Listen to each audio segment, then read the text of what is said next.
Looks like we've hit record. I did hit record because we are back and better than ever. Bam. We are a little bit rusty, or at least I assume we are a bit rusty. Maybe not.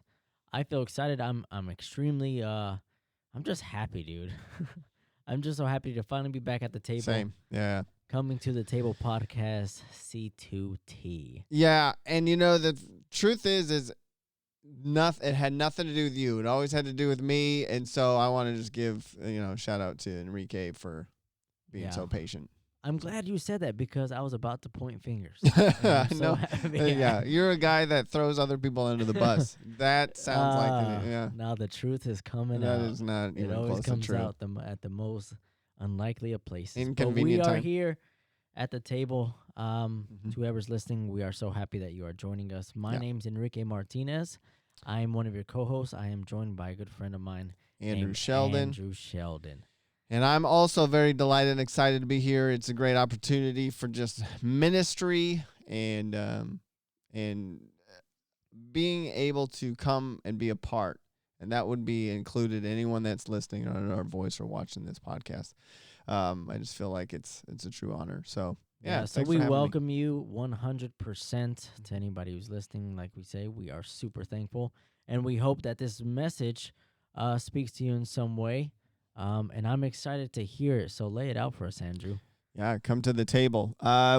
So my big crux of a point is going to be on fairness, i.e.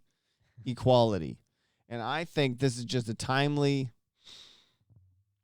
point to be coming into a culture that is struggling more and more as I'm watching this culture, watching life, watching our country struggle with fairness, with equality. And I think the Bible has a lot to say about it. It's not it's the upside down concept that you would normally think when you look through the lens of the Bible. So we're going to be in Matthew 20, 1 through 16. And then I'm reading out of the English Standard Version for anyone that is wanting to follow along. But Matthew 20, 1 through 16. We're going to be talking about don't make fairness a truth or a goal. Don't make it a truth and don't make it a goal. And that goes for equality as well. Equality is very similar to fairness. And so, Enrique, what would be a time that you've seen fairness, whether it be on a playground, like, that's not fair. I had it first. Yeah, I had it first. Give me a time in your life where things were maybe skewed fairness towards your end or unfair towards your end in your perspective. Thanks for putting me on the spot here. Yeah, I did. I totally did. Actually, okay, I actually do have one. Okay. A couple of years back, I was working at a warehouse. I do not want to say where, but I was working at a warehouse driving a forklift. And I had been, at this point, a forklift driver for about 6 or 7 months, per se. And obviously, there's rankings within the job itself. We have leaders who assign what we're going to pick up here and take there. And someone who had started maybe 3 or 4 months after me had gotten that position before me. Mm. And in my head, I was like, look, I paid the dues. I've come consistently. I've done consistent work. Why is it fair that this person got the job before I did? And that's where I was drawing questions. Okay, what did they do right and what did I do wrong? Or if there was anything like that to be involved. But that is a moment for sure. Sure. I believe that in my eyes, fairness was out of the question. Yeah, and you're like, where's the justice? Right. That's a good one. I mean, just a few other illustrations where, people may be struggling with some sort of a divorce or a breakup, a nasty breakup. And, a lot of times we're seeing our own side or we're seeing the other side going, hey, this wasn't fair, what you did to me or what I did to them. Yeah.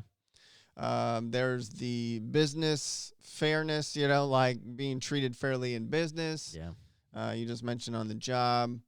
I just think it goes through every level of life. Of course. And you having kids, you've experienced that 100% literally every day. Today. Yeah. This morning it happened where Sawyer, my oldest, he's a 6-year-old, didn't think it was fair that his sister got to have like 2 Easter candies, and he only had one, even though his one was like a good sized one and hers was 2 small ones. He didn't see that. He saw, it wasn't fair in his perspective that she got 2. Ah. You know what I mean? Like that was Yeah. this morning. Good grief. Yeah. So I get a lot of illustrations as a parent, but Matthew 21 through 16, just to bring it right into, let's just go right pedal to the metal, where Jesus is talking about a parable. And I'm just going to read it, and I'm going to try to read it quickly. Follow along, if you will. Matthew 21 through 16. For the kingdom of heaven is like a master of a house who went out early in the morning to hire laborers for his vineyard. After agreeing with the laborers for a denarius a day, he sent them into a vineyard. And going out about the 3rd hour, he saw others standing idle in the marketplace. And to them he said, you go into the vineyard too, and whatever is right I will give you. So they went. Going out again about the 6th hour, and the 9th hour he did the same. And about the 11th hour he went out and found others standing, and he said to them, why do you stand here idle all day? And they said to him, because no one has hired us. He said to them, you go into the vineyard too. Verse 8. And when evening came, the owner of the vineyard said to his foreman, call to the laborers and pay them their wages, beginning with the last up to the first. And when those hired about the 11th hour came, each of them received a denarius. Now when those hired first came, they thought they would receive more, but each of them also received a denarius. And what do we cry?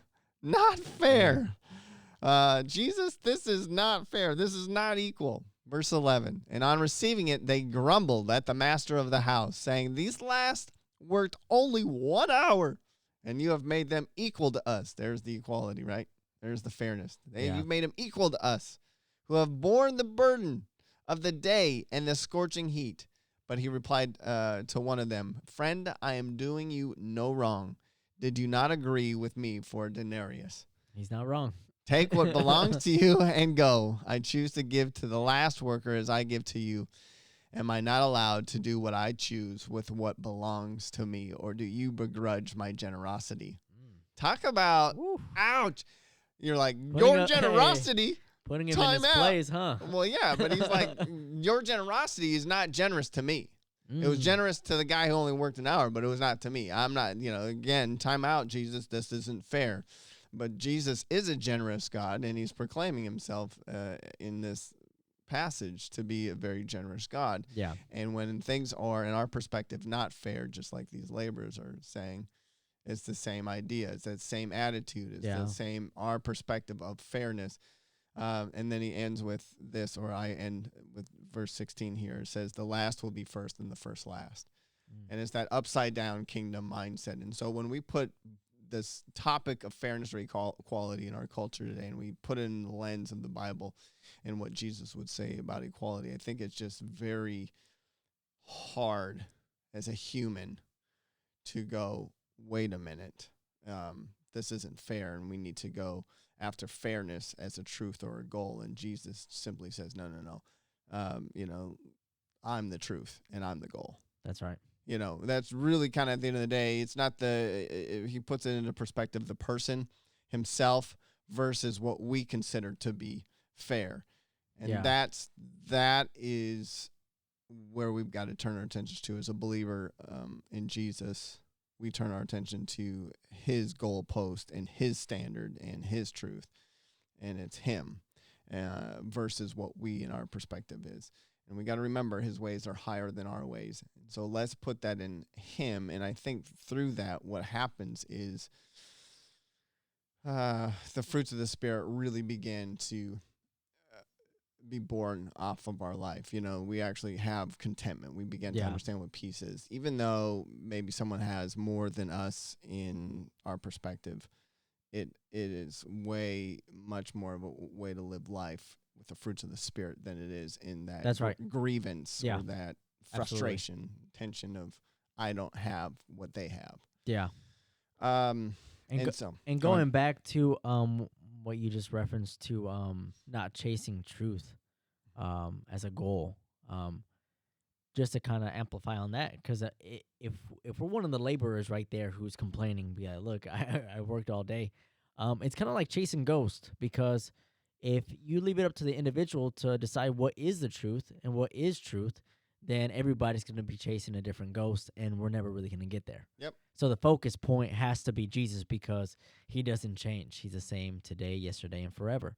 And like you said, in our society, we've become very me centered, and we decide to chase those ghosts of what we deem is correct and maybe what is Yes. not. And that's why cancel culture is a big thing, why people want to silence others, and I've given them the platform to say what they believe, because and everybody believes that they're right, essentially. Yeah, and they believe that chasing this idea of fairness, or making this fairness or this equality a Yeah. truth and a goal, is noble. It's that inclusivity feeling of, it feels good if that we can just make sure everyone is fair, everyone is on an equal playing field. And in a lot of regards, let's have that conversation. Yes, you of know? course, absolutely. Um, But who are we setting as the objective standard That's to hold thank you. that? Yeah. To hold that to where we can decide, all right, let's make this fair. Because if that person is saying, all right, let's make this fair, I'm guessing we're going by their standards. So I may or may not agree with them. And that's where we kind of, have a stick in the mud right there, because, all right, where do we go from here? Because everybody wants to live by their own means. And I guess live by, hold the standard to what they believe is right. Right, and so the laborers have to go to Jesus, or go to this Yeah. master, which is him, is Jesus, and go, okay, this is what you're paying me, Yeah. and this is enough, and be okay with that, and just be okay with that, and because Jesus is the standard, not me, Yeah. not my perspective, not my will, his will. Yeah. And I think even before this, we were having a dialogue, and I think hopefully some of what you were sharing will come back and you'll be able to divulge this. But I just want to be really quick about my points here. Number one, don't make fairness a truth, right? Where it becomes a truth, and we define it as that if it is fair for everyone, it must be true. It's kind of our definition. And it sounds good and it sounds noble to make something fair for everyone, but you'll never be able to make everybody happy. And I think that's also something everyone knows. Like, we know that that's an impossible task to make everyone happy. Yet that is the funny thing about equality or fairness, is that's again what we're trying to do. That's the goal, try to make everybody happy to some So extent. throw that away. Like that, we know that doesn't work. So we have to then turn our attention to Jesus, the master, and say, okay, why don't we just let him dole out what he believes is generosity? Let him decide. Correct. And this comes from a podcast, a guy that a pastor up in Kalispell, Montana, called Kevin Gear. And so I would challenge anybody to go, or encourage anybody to go to his podcast. But I want to make sure I reference him quick, because don't make fairness a truth or a goal. He talks a lot about that, and he's got some good illustrations. So go ahead and turn there. But number two, when running after fairness becomes your goal, you'll never really attain it. It's the same idea as making it a truth. But if you're making it a goal, you'll never actually get there, and you're just aimlessly running, and you can run your entire life trying to make fairness a goal, and all you do is tire yourself out. Like a hamster wheel, huh? Yes, and I think the enemy is very, and I don't want to give him too much credit, but clever in that you're just chasing nothing. It just becomes, you just wasted your entire life on and energy on trying to make this your goal. Just like you can't make fairness a truth, you can't make it a goal either. So trying to make everything fair in a relationship is exhausting.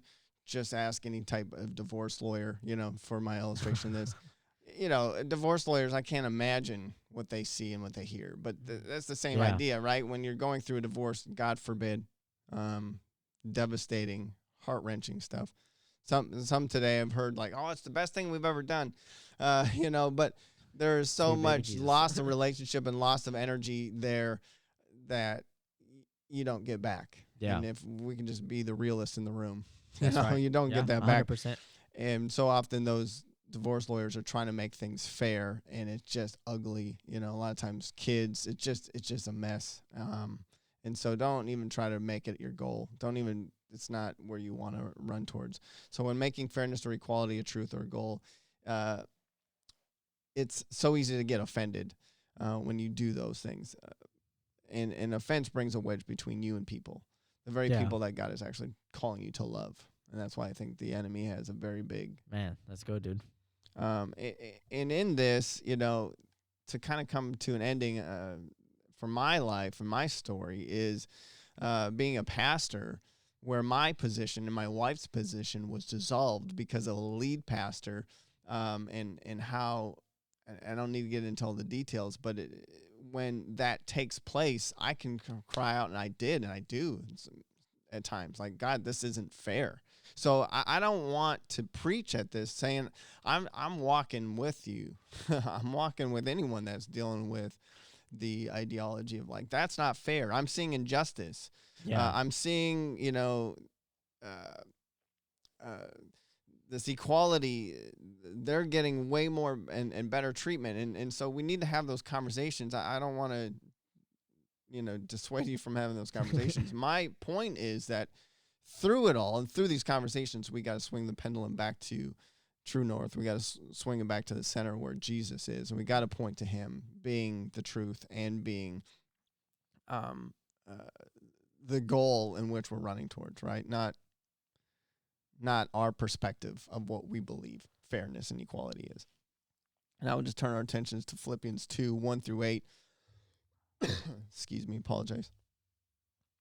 Jesus speaks of equality not even being a thing to be grasped in Philippians 2, 1 through 8. This is where Paul is writing to the Philippians. And he's speaking of Jesus, where Jesus comes down to earth. And he's like talking about the equality. You're not even going to understand how Jesus is equal to the Father, so don't even try.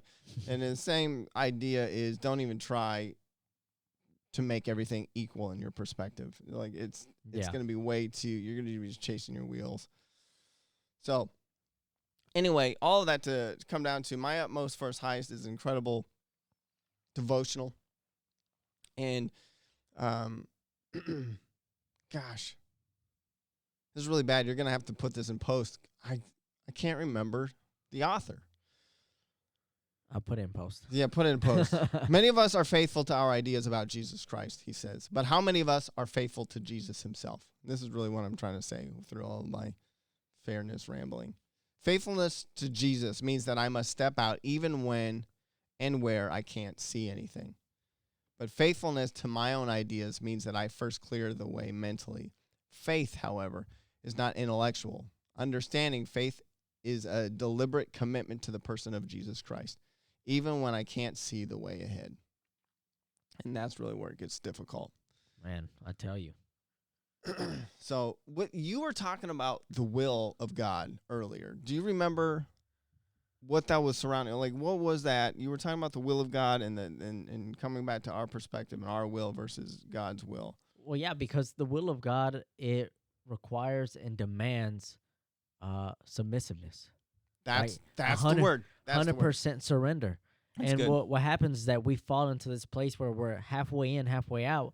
We're like, all right, God, I guess I trust you.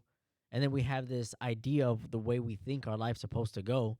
And then when we fall flat on our face, we're like, all right, God, what happened? But the idea is that the idea didn't come from God. It came from you. That's good. So the issue becomes that if we were to lead this life in a sense of God's will, which that I think that also talks about it in 1 Thessalonians, I think, about the will of God, is that we have to make sure, if we're going to follow by those guidelines that the book is saying, is that we need to not only obviously have our faith, but and be complete surrender so God can move in our lives. Because imagine you can't be half the master and half the servant. It doesn't work that way. I'm sorry, it just doesn't. And a lot of us, including myself, is that there's a lot of moments in my life, even recently, where I'm like, God, I'm struggling so hard to trust you only because I'm still holding on to things I should let go of. And the reason I don't want to let go of them is because I imagine my life being different at this point of my life. And then I'm thinking, I'm like, if I missed it, how am I going to deal with that? Or if I'm just being, for lack of a better word, arrogant because I believe my way and my view of things is better. And then I had to learn the hard way, in which I'm still learning. To everyone out there, I'm not preaching. I'm in there with you. I'm still learning to live that completely surrendered life because, dude, in moments it's super uncomfortable, right? We're put into this place where, like, man, even if you don't want to do things, you kind of feel led to do things. And I'm like, oh my God, I'm very antisocial. So when I feel like I feel this tug on my heart to go share the message of Jesus, I get extremely nervous. My hands get sweaty, but I know that it's that more important that I have to do these things because being a servant, we have to go out and obey what the Lord is telling us and what the Holy Spirit is moving us to do.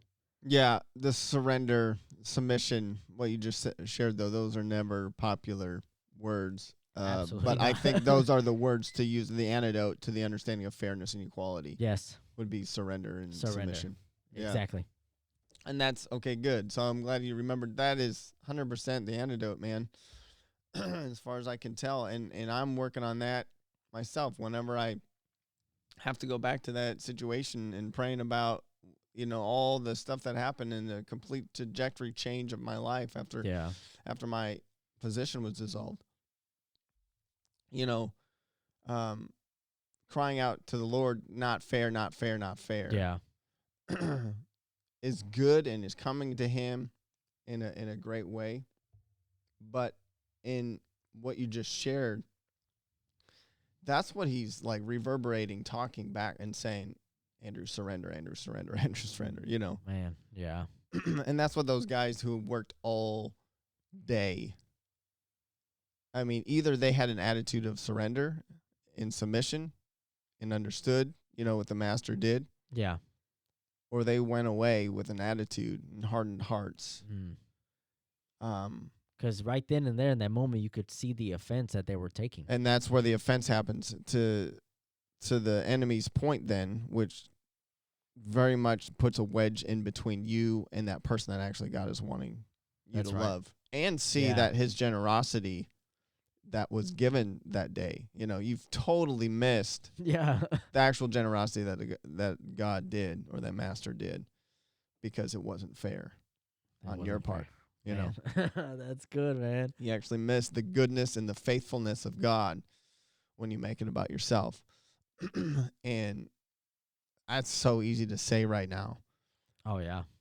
But you put yourself in the middle of whatever whoever is listening. You put yourself in the middle of whatever that thing that isn't fair at work. That employee that got the promotion. Yeah. To the neighbor that got a bigger boat, whatever. Yeah. To you're in the middle of a crippling divorce or breakup. Excuse me, man. I am, for some reason, I should have brought water. But It's okay. all of that coming down to, Enrique, the understanding of surrender. And I think if we have a surrendered heart, we'll begin to see the goodness and the faithfulness of God. And we'll be able to sing about that and praise and put back into perspective who he is. Much easier when we have a heart of surrender and submissiveness. Yeah. Because it will lead us to trust more. Because we have to trust him. Imagine if you don't trust him, I don't believe you'll surrender. It's hard for me to imagine that. Mm-hmm. I'm not saying it's not possible. To me, it just seems unlikely. And Jesus is the most trustworthy person that we could ever possibly think of. Mm-hmm. And it's hard, especially when we've been let down so much in our lives. I really value somebody's word. So to me, if you break your word, that does something a lot to me. And some others would be like, oh, well, I don't really care about what you say. I just want to see what you do, which is totally fair in itself. But, the scriptures show us that, the word, the power of our words, they hold weight. It's something that should be valued. So to kind of keep everything, to summarize everything is make sure that not only are we surrendered, but to not make truth a goal. Well, not to make fairness a truth or a goal. Yeah. Fairness, a truth, or goal. Mm-hmm. To make that concise. Good word, man. Thanks, man. I think, right there we were getting close to even hitting on a little bit of the identity thing. And now our culture is an identity crisis. And maybe we talk about it in the next one, the next podcast. I have something in some stuff in my notes about identity, because identity in ourselves, it gets so messy. But finding identity in Jesus solves everything. It Yes. solves 100% of everything. And that's why, the enemy has done such a good job of influencing people to remove God from their lives and live their lives by their own means and their own accord. And be able to say who they are. We think about all the I am statements like I am, and you fill in the blank.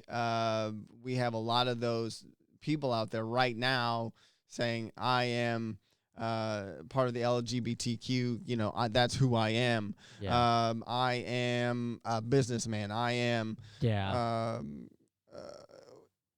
woman. I am man. I mean, you want to Yeah. just talk about anything in this culture right now. Identity is At so much of the core and the crux of it all. And we never got that. Like God says who we are. That's right. And, there's so much subliminal, small little American dream pushed, from kid shows. And I watch a lot of kid shows because I got young kids. You just see that a lot. You see that you can be whoever you want to be, and it feels good, and it seems there's a little bit of truth in there, but the deception is God never gave you the option of choosing who you are. He told you who you are.